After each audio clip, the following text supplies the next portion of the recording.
The reason why certain people turn to philosophy, why I became a philosopher, was that since I was a little boy, I always felt that existence as such was weird. I mean, here we are. Isn't that odd? Of course it's odd. What do you mean by odd? Well, it's what's different from even. I mean, what's odd stands out.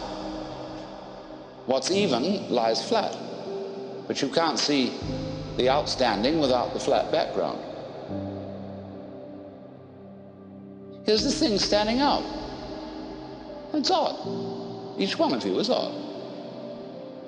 Strange, unique, particular, different. How do we know what we mean by that, except against the background of something even, that is not differentiated, like space? And so you get this philosophical itch. You begin to scratch your head and think about, why is that so?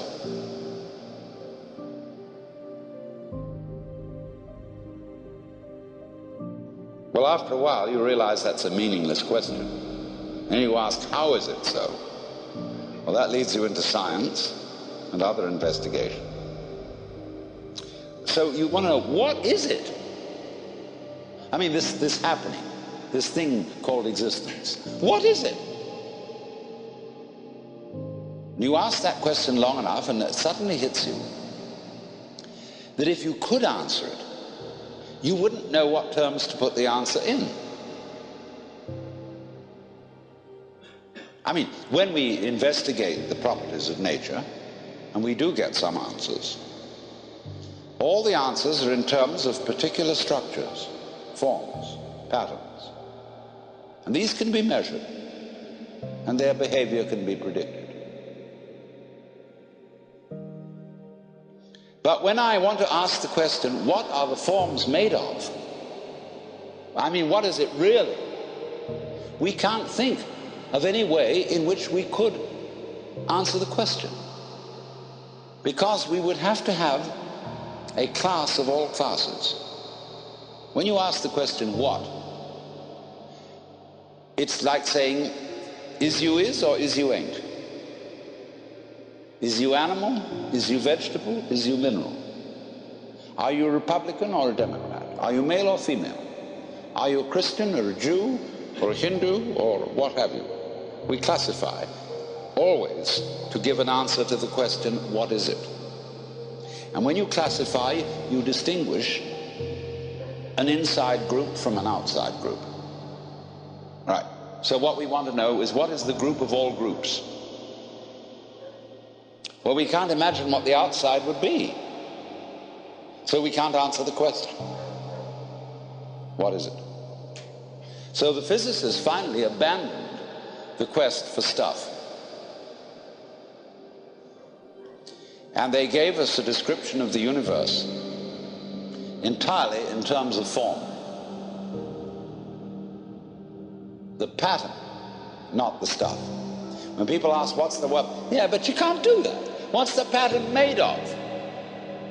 Surely mustn't there be an answer to that? See, what happens is, when you turn up the microscope, all stuff turns into form. It becomes articulate. You know, the carpet looks like some sort of stuff.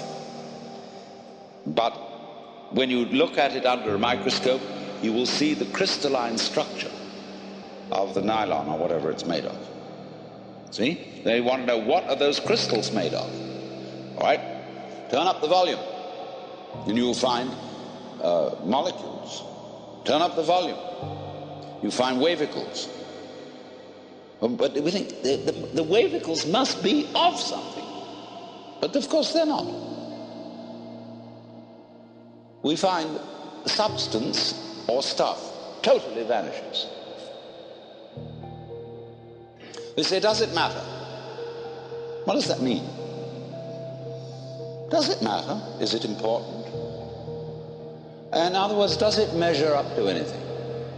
Matter comes from a Sanskrit root, matra, which means to measure. So from this root matra, we get going on into Sanskrit, we get the word maya. And maya is generally translated illusion, although it also means magic, creative power. The word illusion, switch over, we get that from Latin, and that comes from the Latin ludere, to play. Let's pretend that we matter. See, the world is a musical phenomenon. Good music never refers to anything except the music itself. You don't ask Mr. Bach, Mr. Ravi Shankar, what do you mean by this music? What is it intended to express? Listen. That's the meaning. Giraffes are giraffing, trees are treeing, stars are starring, clouds are clouding, rain is raining. And if you don't understand, look at it again. And people are people. Wow. We notice that all these suchnesses appear and disappear. They keep changing, they come and they go. But if you get hung up on your particular form, I'll have to alter the language a little bit, because you see, your form makes a duality, whereas you are your form. You're what you're doing.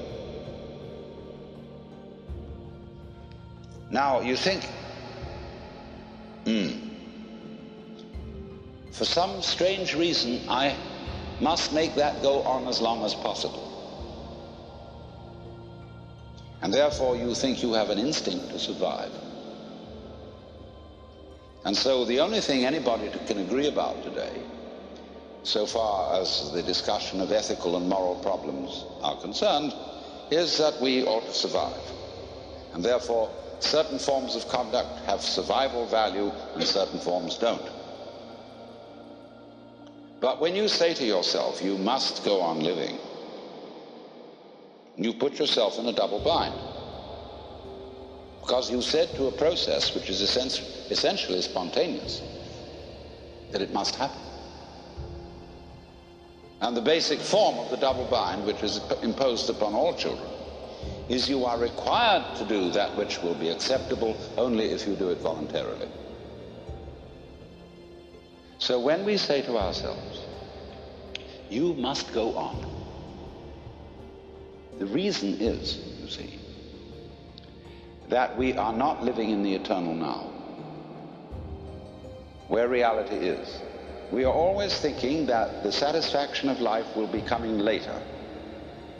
Don't kid yourself. Which is to say, only suckers put hope in the future.